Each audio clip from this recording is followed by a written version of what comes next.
योगी जी, आपका बहुत बहुत स्वागत है। नमस्कार जी। मैं अभी एयरपोर्ट से आ रहा था, कुछ लोग आपस में चर्चा कर रहे थे। योगी जी गिरवे वस्त्र पहनते हैं, उनके हाथ में जैसे ऋषियों के हाथों में, बड़े बड़े के हाथ में कोई डंडी भी नहीं रहती है। और जब हम उनके बारे में बजट पढ़ा तो हमें लगा कि योगी जी योगी तो हैं ही, पर तो अर्थशास्त्र के भी योगी दिखाई देते हैं। ये बजट में जो आपने 5.5 लाख करोड़ का बजट दिया है, इसमें कौन सी जादू की छड़ी आपने चलाई है जो सब तारीफ कर रहे हैं? देखिए, हम लोगों ने सार्वजनिक जीवन में प्रधानमंत्री मोदी जी से एक ही बात सीखी है कि ध्येय हमारा लोक कल्याण का होना चाहिए और लोक कल्याण के माध्यम से राष्ट्र कल्याण का।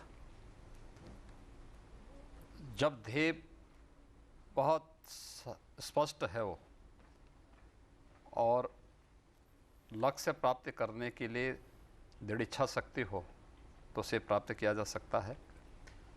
आज से 4 साल पहले उत्तर प्रदेश का बजट, उस समय 20 करोड़ की आबादी का ये प्रदेश था और 20 से 22 करोड़ की आबादी के उस प्रदेश में उस समय 2 लाख करोड़ का बजट आता था। लोग हंसते थे। हमने पिछले 4 वर्ष के दौरान प्रदेश की इनकम को भी बढ़ाया है।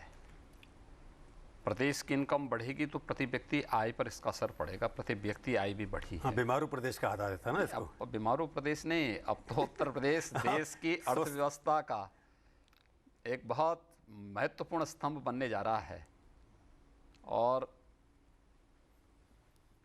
आज से 3 साल पहले जिस प्रदेश को कहा जाता था कि यह बीमारू प्रदेश है, आज वह देश की टॉप यानी अर्थव्यवस्था में से एक है। भैया, आप दूसरे नंबर पे आ गए तो अपने गुजरात और महाराष्ट्र को पीछे कर दिया। कोई तो जादू की छड़ी होगी ना, क्या कहाँ से आई ये सब? देखिए, साफ नियति है और प्रधानमंत्री जी का मार्गदर्शन है। हम लोग प्रदेश को एक अच्छी दिशा में ले जा रहे हैं। हमने बजट में भी उन सभी बातों को ध्यान में रखा है, गांव का, गरीब का, किसान का, नौजवान का, महिलाओं का भी। तो इंफ्रास्ट्रक्चर को भी हमने महत्व दिया है। लोक कल्याण के साथ साथ इस राज्य के कल्याण का मार्ग कहाँ से प्रशस्त होना है, रोजगार की संभावनाएं कहाँ से जनरेट होनी है, इन सब को ध्यान में रखा है। उसका परिणाम है कि आय बढ़ने के साथ साथ प्रदेश के बजट का दायरा बढ़ता गया। कोविड में एक्टिव केसेस आज कितने? हमारे दर्शक जानना रहे थे। बड़ा प्रदेश है, 24 करोड़ लोगों का, वहाँ पर एक्टिव केसेस 24 करोड़ लोग हैं प्रदेश में और प्रदेश के अंदर आज के दिन पर एक्टिव केस 2000 से कम है। इतने बड़े प्रदेश के इतने बड़े प्रदेश में, प्रदेश की 24 करोड़ की आबादी है। प्रदेश में आज के दिन पे आप देखेंगे उत्तर प्रदेश और दिल्ली, आप दिल्ली से ही आए होंगे जी। मुझे लगता है कि दिल्ली की कुल आबादी है 2.25 करोड़। करेक्ट, 200 केस कर लो वहाँ। 2.25 करोड़ है। पर आपसे ज़्यादा केस हैं टोटल वहाँ। केस ही नहीं, वहाँ मौत भी यूपी से ज़्यादा हुई हैं। वहाँ लगभग 11,000 के आसपास मौतें हुई हैं। यूपी में 8,000 के आसपास। हमारे मुख्यमंत्री तो आपको कह रहे थे लाइसेंस दे रहे थे शुरू में। तो और तो मैं लाइसेंस ही हमेशा लाइसेंस ही लेते रहे, लाइसेंस ही देते रहे। हम लोग लाइसेंस भी नहीं लेते हैं, लाइसेंस देते हैं। लेसन भी दे रहे थे वो आपको, कैसे लेकिन इन लोगों का काम ही वही है, ये दोस्तों को लेसन पढ़ाते हैं लेकिन स्वयं पढ़ेंगे नहीं, स्वयं नहीं पढ़ेंगे। लेकिन मैं वही बोलना चाहता हूं कि दिल्ली राज्य, देश का हेल्थ इंफ्रास्ट्रक्चर का सर्वाधिक पैसा दिल्ली पे खर्च होता है। दिल्ली में कोविड प्रबंधन सबके सामने है और यूपी का सबके सामने है। ब्राजील से, हम यूएस से तुलना करेंगे तो दिल्ली को आप मानते हैं फेल, मानते हैं? हमने वाले में फेल ही मानते हैं ना। मैं क्या कर रहा हूँ भाई, जो व्यक्ति जहाँ फेल है हर जगह हर व्यक्ति देख रहा है इस चीज़ को। अब ये कई बार लगता है कि योगी जो हैं जिस तरह के वस्त्र पहनते हैं कि उत्तर प्रदेश को एक मॉडल हिंदू स्टेट में कन्वर्ट कर दिया है। देखिए, एक योगी के रूप में मेरा एक ही धर्म है और वह धर्म है मेरा राष्ट्र धर्म।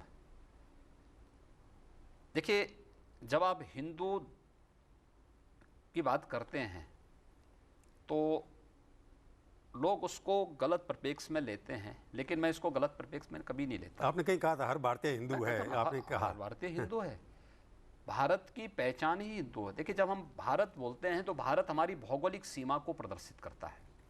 हमारी भौगोलिक सीमा आज उत्तर में कश्मीर से लेकर के सुदूर दक्षिण में कन्याकुमारी तक है। पूरब में अरुणाचल से लेकर के द्वारिकापुरी तक का ये पूरा भूभाग हमारा भारत की वर्तमान भौगोलिक सीमा तक में आ जाता है। लेकिन जब हम हिंदू की बात करते हैं तो हमारी सांस्कृतिक सीमाओं को भी हमें आभास कराता है।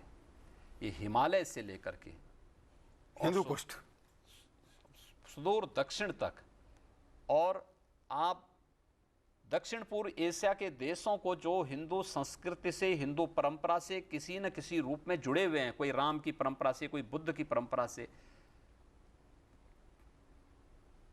दक्षिण पूर्व एशिया से लेकर के और पश्चिम तक आप चले जाइए, जैसे दुर्भाग्य से आज हिंदू कुश श्रृंखला कहते हैं, वहाँ तक का एहसास हमें कराता है। तो ये हिंदूपन का ये भाव हमें एक व्यापकता देता है, एक सांस्कृतिक रूप से जोड़ने का काम करता है। सवाल ये उठता है कि हिंदुत्व जब बात आती है तो आप पहली स्टेट थे जिसमें लव जिहाद का एक लॉ बनाया है, तो आपके पास और भी कानून बहुत सारे हैं जिसके अंदर ये सब एक्शन हो सकते थे।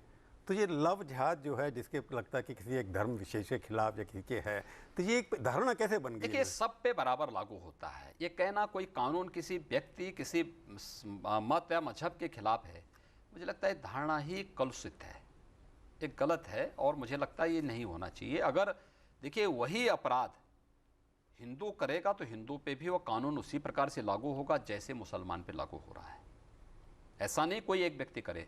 हमने उसमें बहुत स्पष्ट किया है, छल से, छद्म से, धोखे से कोई व्यक्ति अगर किसी बालिका को या किसी महिला को बहला करके उसके साथ शादी करता है तो यह अपराध की श्रेणी में आएगा, और ये हुआ है। ऐसी दर्जनों घटनाएं घटित हुई हैं उत्तर प्रदेश के अंदर, और ये घटना यूपी के अंदर अकेले नहीं। देखिए, कानून तो यूपी, जो मैं क्या करूँ, यूपी के अंदर तो ये कानून आज बना है, आज बना दिया, गुजरात में मैं क्या करूँ ना, ये यूपी के अंदर तो आज बन रहा है। 2009 में केरल हाई कोर्ट ने इस पे चिंता व्यक्त की थी, वहां की सरकार से पूछा था इसके बारे में 2009 में। उसके बाद कर्नाटक हाई कोर्ट ने भी इस पे चिंता व्यक्त की थी, और केरल हाई कोर्ट ने तो यहां तक कहा था कि लव जिहाद केरल जैसे स्टेट को एक इस्लामिक स्टेट बनाने की साजिश का हिस्सा है। क्या आप इसको स्वीकार करेंगे? आप हर व्यक्ति अपना मत, अपना मजहब, अपना संप्रदाय, अपनी उपासना विधि मानने को स्वतंत्र है, लेकिन आप अपनी बात को जबरन थोप नहीं सकते। और यही स्थिति छल से, छद्म से, कुछ घटनाएं आपको मैं बताता हूं। मेरठ के अंदर एक व्यक्ति अपना नाम बदल करके, नाम असलम है, अमित रख करके उसने एक हिंदू बालिका के साथ शादी कर दी और उसी के घर में रहने लग गया। लगभग कई वर्षों तक लोग साथ में रहे, उससे एक बच्ची पैदा हुई और 3 लोगों का परिवार हो गया। इस दौरान उसने उस बालिका को, हिंदू बालिका पर दबाव बनाना प्रारंभ किया कि तुम इस्लाम स्वीकार करो। तो उसको पता लगा, उसने कहा भी तुम्हारा नाम तो अमित था, तुम असलम कहां से होगा? उसने कहा नहीं, मेरा वास्तविक नाम असलम ही है। उस लड़की ने अपनी सहेली को बता दिया। आश्चर्य करेंगे कि उसकी सहेली से, जो सहेली को इस बात की जानकारी हुई, उसकी सहेली ने, वो वॉच करती थी, देखती थी, उसने देखा कि कई दिन हो गए उसकी वो महिला दिख नहीं रही, दिखानी नहीं दे रही है। एक दिन अचानक असलम नाम का व्यक्ति, जो छद्म नाम से रह रहा था, अमित नाम से, छद्म नाम से वहां रह रहा था, वो अपने घर के दरवाजे बंद करके गायब हो गया। कई दिनों तक गायब रहा। तो उस महिला ने शिकायत की कि इस घर में एक परिवार रहता है, उसमें मेरी सहेली भी रहती थी, और उस सहेली का पति और वो सभी लोग गायब हैं, कहाँ चले गए, क्या कुछ हो तो नहीं गया इसमें?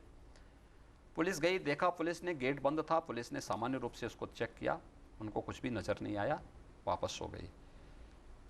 फिर शिकायत आई, उसने मुझे पत्र भेजा, एक पत्र मेरे पास आया, शिकायत मेरे पास आई, तो मैंने उसकी जांच करने के आदेश दिए। घर के अंदर तलाशी ली गई तो वहाँ कुछ मिला नहीं। बाद में घर के अंदर, आप आश्चर्य करेंगे कि जब हमने दीवारें तोड़ी और फर्श को तोड़ा तो फर्श के नीचे उस महिला को और उसकी बेटी को दबा कर दफना करके उनकी हत्या कर दी गई थी और वह व्यक्ति बाद में पकड़ा गया, पुलिस के द्वारा मुठभेड़ में पकड़ा गया वह व्यक्ति। ये स्थिति वहाँ पे हुआ। अगर भाई तुम्हारा नाम असलम था तो तुम असलम बनकर के क्यों नहीं रहे?